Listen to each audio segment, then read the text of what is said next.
नमस्कार दोस्तों। आज मैं आपको सुनाऊंगा कान्हा लड्डू जरूर खाएगा। कान्हा जी के भक्तों के लिए एक प्यारी सी कहानी। एक गांव में एक ब्राह्मण रहता था। वह हर रोज मंदिर में जाकर कान्हा जी की पूजा किया करता था और वह कान्हा जी को भोग लगाए बिना कभी भी भोजन नहीं करता था।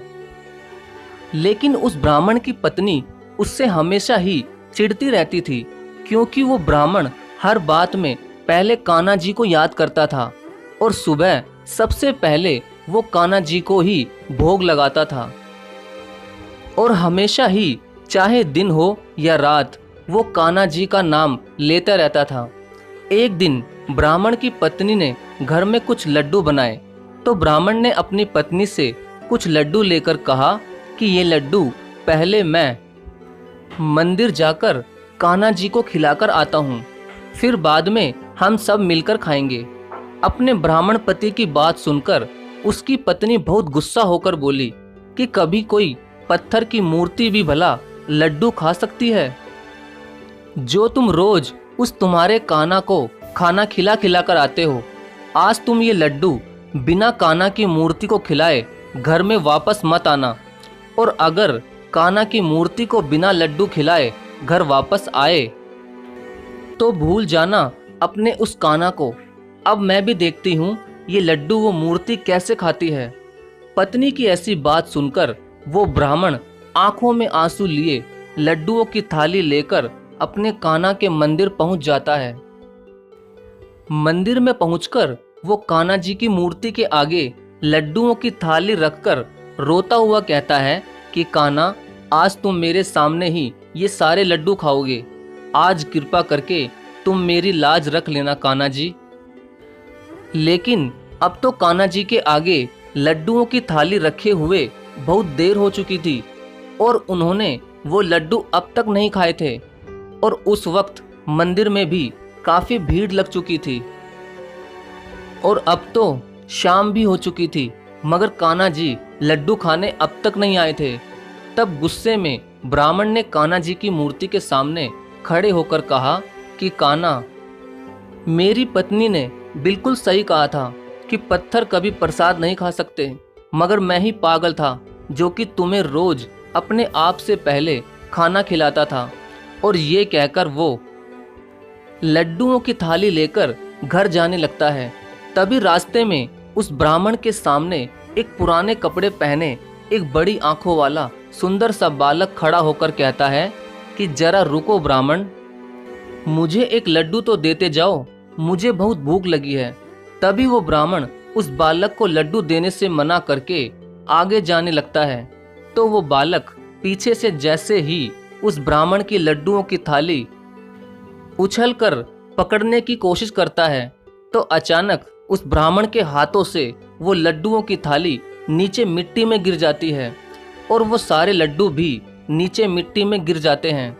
तभी वो ब्राह्मण उस बालक से बहुत ज़्यादा गुस्सा होते हुए कहता है कि तुम्हारी ही वजह से ये सारे लड्डू मिट्टी में गिर गए हैं, अब तुम ही खा लो ये सारे लड्डू। मगर ये क्या, वो बालक तो नीचे मिट्टी में से लड्डू उठाकर खाने लगा। और ये क्या, वो तो देखते ही देखते मिट्टी में गिरे सारे लड्डू खा गया और सारे लड्डू खाने के बाद उस ब्राह्मण से और लड्डू मांगने लगा। और लड्डू मांगते मांगते वो बालक उस ब्राह्मण के पीछे पीछे उसके घर तक आ गया। तभी उस ब्राह्मण की पत्नी ने उससे पूछा कि ये किस बालक को अपने साथ लेकर आए हो? तो ब्राह्मण उसे बताता है कि इसकी वजह से ही मेरे सारे थाली के लड्डू मिट्टी में गिर गए हैं और उन सारे लड्डुओं को खाने के बावजूद भी ये मुझसे और लड्डू मांग रहा है। ये सुनते ही ब्राह्मण की पत्नी ने उस बड़ी आंखों वाले बालक को अपने घर से भगा दिया। तभी वो बालक ये कहता हुआ ब्राह्मण के घर से चला गया कि कभी तो तुम मुझे लड्डू खाने के लिए बुलाते हो और अभी मुझे अपने घर से ही भगा रहे हो। ये सुनते ही ब्राह्मण की पत्नी ने कहा, अरे जाओ यहाँ से, तुम जैसों को भला हम लड्डू खाने क्यों बुलाएंगे? ये सुनते ही वो बड़ी आंखों वाला बालक वहां से चला जाता है और उधर ब्राह्मण की पत्नी अपने पति को यह कह रही थी कि मैंने कहा था न कि तुम्हारे वो कान्हा की पत्थर की मूर्ति ये लड्डू नहीं खाएगी। अब भूल जाओ उस कान्हा को, आज के बाद जैसा मैं कहूँगी वैसा ही होगा। तो ब्राह्मण ने कहा, हाँ तुम सही कह रही थी, कान्हा झूठा है और मैं आज के बाद कभी भी उसकी पूजा करने मंदिर नहीं जाऊंगा। ये कहकर वो रोता हुआ अपने कमरे में जाकर सो गया। अब आधी रात हो चुकी थी और ब्राह्मण व उसकी पत्नी गहरी नींद में सो रहे थे। तभी अचानक उन दोनों को ही उसी बड़ी आंखों वाले बालक का सपना आया जो पिछले दिन उनके घर लड्डू मांगने आया था। लेकिन ये क्या, उसने अचानक ही श्री कान्हा जी का रूप ले लिया और सपने में उनके सामने आकर खड़ा हो गया और कहने लगा, मैया बाबा आपने कल मुझे लड्डू क्यों नहीं खिलाए? और बाबा आप मंदिर में मुझे जब लड्डू खिलाने आए थे तो मंदिर में उस समय बहुत भीड़ थी, इसलिए मैं नहीं आया।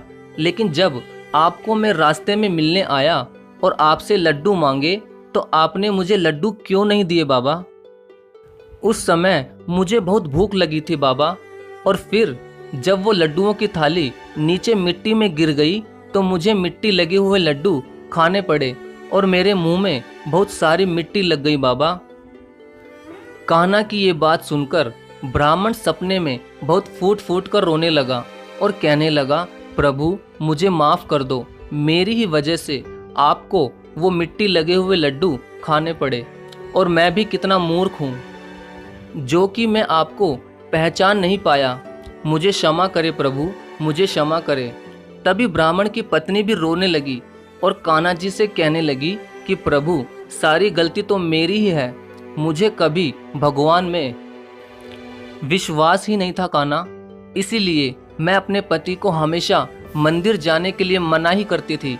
लेकिन कान्हा कल मैंने आपको अपने घर से जाने को कहा और फिर भी आपने मुझे इतने प्यारे और इतने सुंदर दर्शन दिए, इसलिए मैं अब हर जन्म के लिए आपकी आभारी हो चुकी हूँ कान्हा जी, और अब मैं भी सदा आपकी पूजा सेवा रोज करूँगी।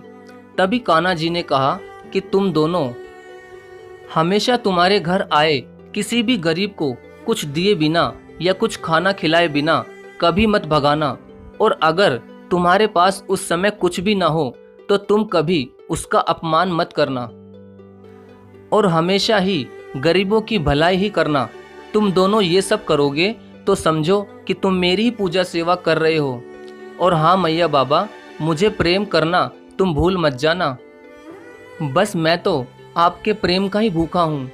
ये कहकर कान्हा जी चले जाते हैं और जब ब्राह्मण और उसकी पत्नी सुबह उठते हैं तो वो कान्हा जी के दर्शन से बहुत ही प्रसन्न होते हैं और उनका जीवन कान्हा जी के दर्शन से धन्य हो जाता है।